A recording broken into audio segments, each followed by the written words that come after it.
Hello!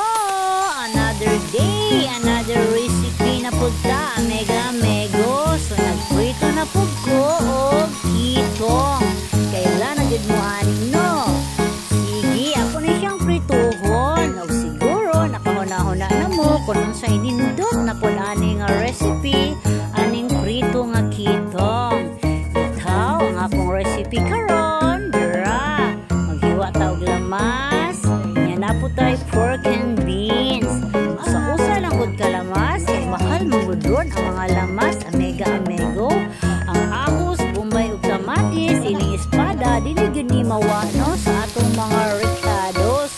So dira ato na okay-okayon ang atong lamas, ining kahumot, biga na to gamay, yan narang patis, na po tayo oyster sauce, na po tayo magic sarap, ining bukal, ato nang ilunod, amego ang atong prito nga kitong.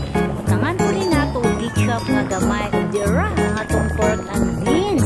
Ato nang ilunod.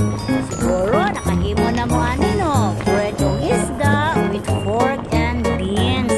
Di ba yummy kayo? So dira luto na, mega ato nang haunon. Okay, time to eat na. Kainan na, mega.